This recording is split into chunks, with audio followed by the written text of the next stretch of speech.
Hello guys, আসসালামু আলাইকুম। কেমন আছো তোমরা সবাই? আশা করি সবাই ভালো আছো।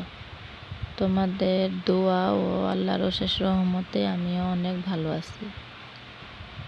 তো এখানে তেলাপিয়া মাছ কেটে ধুয়ে পরিষ্কার করে নিয়েছি। এখন মাছগুলো ভেজে নেব। আমি মাছগুলো কাটিনি, পুরাটাই রেখেছি, আস্তে আস্তে ভাজবো। তো এখানে প্রথমে সবগুলো মশলা দিয়ে নিলাম, লবণ, হলুদ, ধনিয়া, মরিচ, সবগুলো গুঁড়া মশলা দিয়ে এখানে জিরা বাটা, আদা বাটা একসাথে করে রাখছি, সে বাটাগুলো দিয়ে দিলাম। দিয়ে এখন সবগুলো মশলা একসাথে মাখিয়ে নেব, মিশিয়ে মাছের সাথে সুন্দরভাবে মিশিয়ে নেব। তো এখানে পুরা মাছটুকুই আমি ফ্রাই করে নেব। প্রথমে খুব সুন্দরভাবে মশলাগুলো মিশিয়ে নিতে হবে, তা না হলে মাছ যেহেতু পুরাটাই রাখছি, ভিতরে ভালোভাবে মশলা না মিশালে ভিতরে ভালো লাগবে না।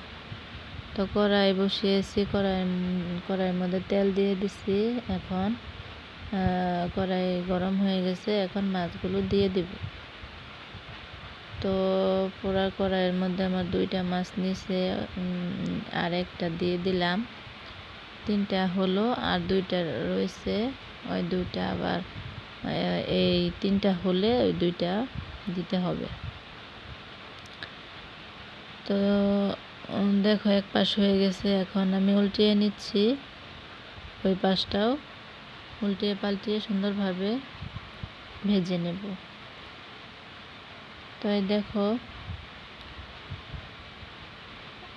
ওই 3টা নামিয়ে নিছি, আবার ওই 2টা দিয়ে দিছি। দেওয়ার পর এখন এই 2টা ওই যে এক পাশ হয়ে গেছে, উল্টিয়ে দিচ্ছি সুন্দরভাবে, ভালোভাবে এই 2টাও ভেজে নেব।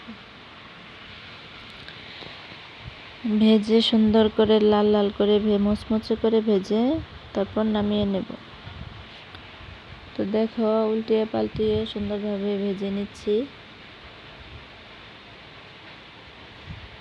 মাছ ভাজি দিয়ে গরম ভাতের সাথে দারুণ মজা লাগে।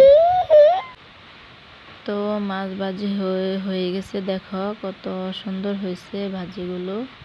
এই যে নামিয়ে নিছি সবগুলা, এখন তোমাদেরকে দেখিয়ে নিলাম। এখানে সবগুলাই আছে। তো তোমরা সবাই আমার পাশে থাকবে, আমার ভিডিওগুলো দেখবে, চ্যানেলটার পাশে থাকবে, সাবস্ক্রাইব করবে, বন্ধুদের সাথে শেয়ার করবে, আমার জন্য দোয়া করবে।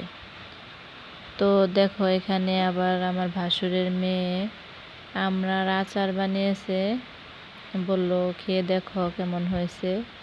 তো আমিও খাচ্ছিলাম, দারুণ টেস্ট হয়েছে, অনেক বেশি মজা হয়েছে, অনেক অনেক মজা হয়েছে, আমার কাছে অনেক ভালো লাগছে। দেখতে কতটা সুন্দর হয়েছে, খেতে তার থেকে বেশি মজা হয়েছে। তো আজকের মতো এই পর্যন্তই। তোমরা সবাই আমার জন্য দোয়া করবে, আমিও তোমাদের জন্য দোয়া করি। আসসালামু আলাইকুম, আল্লাহ হাফেজ।